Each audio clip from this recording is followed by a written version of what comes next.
ಗುಬ್ಬಿ ತಾಲೂಕಿನ ಸಿಂಗೋನಹಳ್ಳಿ ಸರ್ಕಾರಿ ಹಿರಿಯ ಪ್ರಾಥಮಿಕ ಪಾಠಶಾಲೆಯ ವಿದ್ಯಾರ್ಥಿಗಳಿಗೆ ಸಮವಸ್ತ್ರ, ಟೈ, ಬೆಲ್ಟ್, ಐಡಿ ಕಾರ್ಡ್ ವಿತರಣೆ ಮಾಡಲಾಯಿತು. ಅಕ್ಷರ ದಾಸೋಹ ನಿರ್ದೇಶಕ ಜಗದೀಶ್ ಮಾತನಾಡಿ, ಸರ್ವ ಶಿಕ್ಷಣ ಅಭಿಯಾನದ ಅಡಿಯಲ್ಲಿ ಪ್ರತಿಯೊಬ್ಬ ಮಗುವಿಗೂ ಮೂಲಭೂತ ಶಿಕ್ಷಣದ ಹಕ್ಕು ಮತ್ತು ಸೌಕರ್ಯಗಳನ್ನು ನೀಡುತ್ತಿದ್ದು, ಇದನ್ನು ಬಳಸಿಕೊಳ್ಳಬೇಕು ಮತ್ತು ಸರ್ಕಾರಿ ಶಾಲೆಗಳ ಪುನಶ್ಚೇತನಕ್ಕೆ ಇನ್ನು ಹೆಚ್ಚು ಹೆಚ್ಚು ಸೌಕರ್ಯಗಳನ್ನು ಒದಗಿಸಲು ಸರ್ಕಾರ ಸಿದ್ಧವಿದೆ ಮತ್ತು ಶಿಕ್ಷಣ ಪ್ರತಿಯೊಬ್ಬರಿಗೂ ಎಷ್ಟು ಮುಖ್ಯ ಎಂಬುದನ್ನು ಸಮಾರಂಭದ ಮೂಲಕ ಶಿಕ್ಷಣ ಮತ್ತು ಶಿಸ್ತಿನ ಜಾಗೃತಿ ಬಗ್ಗೆ ವಿದ್ಯಾರ್ಥಿಗಳಿಗೆ, ಪೋಷಕರಿಗೆ ಸಲಹೆ ನೀಡಿದರು. ಸರ್ಕಾರಿ ಶಾಲೆಯಲ್ಲಿ ಎಲ್ಲ ತರಹದ ದೊಡ್ಡ ದೊಡ್ಡ ಹುದ್ದೆಗಳಿಗೆ ಅರ್ಹ ವ್ಯಕ್ತಿಗಳು ಇಲ್ಲಿಯೇ ತಯಾರಾಗುತ್ತಾರೆ ಎಂಬುದು ಹೆಮ್ಮೆಯ ಸಂಗತಿ ಎಂದರು. ಉದಾಹರಣೆಗೆ ದೊಡ್ಡ ದೊಡ್ಡ ಆಫೀಸರ್, ಟೀಚರ್, ಇಂಜಿನಿಯರ್, ದೊಡ್ಡ ವಿಜ್ಞಾನಿಗಳಾಗಿದ್ದಾರೆ ಎಂದು ತಮ್ಮ ಸಂತೋಷವನ್ನು ವ್ಯಕ್ತಪಡಿಸಿದರು ಮತ್ತು ಹೆಚ್ಚಿನ ಶಿಕ್ಷಣ ಹೊಂದಿರುವ ಶಿಕ್ಷಕರನ್ನು ನೇಮಕ ಮಾಡಲಾಗುವುದು ಮತ್ತು ಊಟದ ವ್ಯವಸ್ಥೆ, ಹಣ್ಣು, ಮೊಟ್ಟೆ, ಶೂ ಹೀಗೆ ಅನೇಕ ಸರ್ಕಾರದ ಸೌಲಭ್ಯಗಳನ್ನು ಒದಗಿಸಿದೆ. ಮಕ್ಕಳ ಶಿಕ್ಷಣ ಅನುಕೂಲಕ್ಕೆ ಉಚಿತ ಶಿಕ್ಷಣದ ಜೊತೆಗೆ ಎಲ್ಲ ಉಚಿತ ಸೌಕರ್ಯಗಳನ್ನು ಕೂಡ ಒದಗಿಸಲಾಗುತ್ತಿದೆ. ಇದರ ಸೌಲಭ್ಯಗಳನ್ನು ಪ್ರತಿ ವಿದ್ಯಾರ್ಥಿಗಳು ಬಳಸಿಕೊಂಡು ಶೈಕ್ಷಣಿಕವಾಗಿ ಸದೃಢರಾಗಬೇಕು ಎಂದು ತಿಳಿಸಿದರು. ಕಾರ್ಯಕ್ರಮದಲ್ಲಿ ಬಿಆರ್ಸಿ ಶಾಲಾ ಅಭಿವೃದ್ಧಿ ಸಮಿತಿಯ ಅಧ್ಯಕ್ಷರು, ಸದಸ್ಯರು, ಪೋಷಕರಾದ ರಾಜಣ್ಣ, ಗಂಗಣ್ಣ, ಶ್ರೀನಿವಾಸ್, ರವಿಕುಮಾರ್, ಸೋಮಶೇಖರ್, ವರದರಾಜು, ರಂಗನಾಥ್, ಪ್ರವೀಣ್, ಶಶಿ ಇತರರು ಹಾಜರಿದ್ದರು.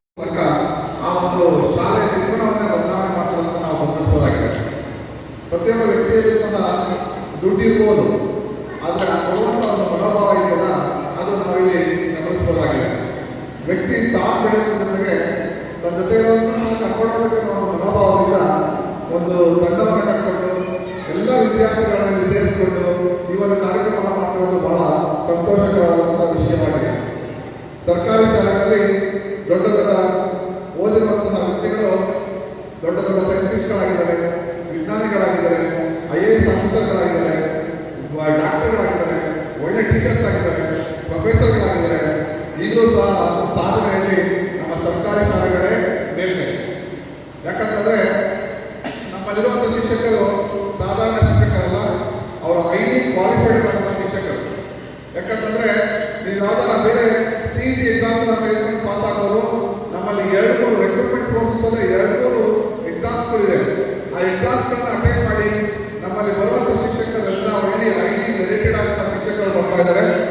ಆ ಬರುವಂಥ ಶಿಕ್ಷಕರಿಗೆ ಸಾಕಷ್ಟು ತರಬೇತಿಗಳನ್ನು ಕೊಟ್ಟು ಯಾವ ರೀತಿ ಮಕ್ಕಳಿಗೆ ಪಾಠ ಬೋಧನೆ ಮಾಡಬೇಕು ಅನ್ನೋದ್ರ ಬಗ್ಗೆ ತರಬೇತಿಯನ್ನು ಕೊಟ್ಟು ಒಳ್ಳೆ ಎಕ್ವಿಪ್ಡ್ ಶಿಕ್ಷಕರನ್ನ ಸಿದ್ಧಪಡಿಸಿ ನಮ್ಮ ಇಲಾಖೆ ಕಳಿಸ್ತಾ ಇದೆ. ಆದರೆ ಆಹಾರ ಕೊಡೋದಾಗಿರ್ಬೋದು, ಬಿಸಿಲು ಕೊಡೋದಾಗಿರ್ಬೋದು, ಮೊಟ್ಟೆ ಅಥವಾ ಬಾಳೆಹಣ್ಣು ಕೊಡೋದಾಗಿರ್ಬೋದು, ಸಮವಸ್ತ್ರ ಕೊಡೋದಾಗಿರ್ಬೋದು, ಪಠ್ಯಪುಸ್ತಕಗಳನ್ನು ಕೊಡೋದಾಗಿರ್ಬೋದು, ಸಾಕಷ್ಟು ಕಾರ್ಯಕ್ರಮಗಳನ್ನ ಸರ್ಕಾರಿ ಶಾಲೆಗಳಲ್ಲಿ ಹಮ್ಮಿಕೊಂಡಿರೋದನ್ನು ನಾವು ಗಮನಿಸಬಹುದಾಗಿದೆ. ಉದ್ದೇಶ ಎಲ್ಲ ಮಕ್ಕಳಿಗೂ ಸಹ ಮೂಲಭೂತ ಶೈಕ್ಷಣಿಕ ಸೌಲಭ್ಯಗಳು ಹೇಗೆ ಸಿಗಬೇಕು ಅದೆಲ್ಲ ಮಕ್ಕಳಿಗೂ ಸಿಗಬೇಕು.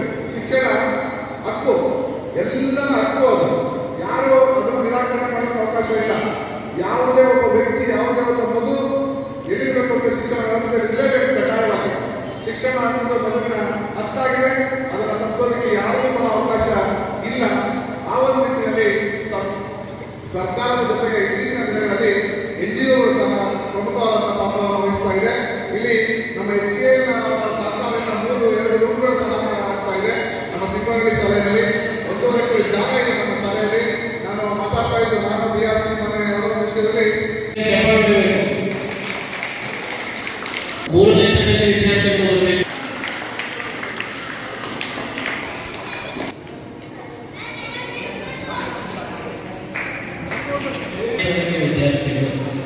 ಹೆಣ್ಮಕ್ಕಳಿಗೆ ಮತ್ತು ಒಂದು ಪುಟ ಏನು ಬರ್ತದೆ ವಿತರಿಸಬೇಕು ಅಂತ ಹೇಳಿಕೊಂಡಿದ್ದೇನೆ.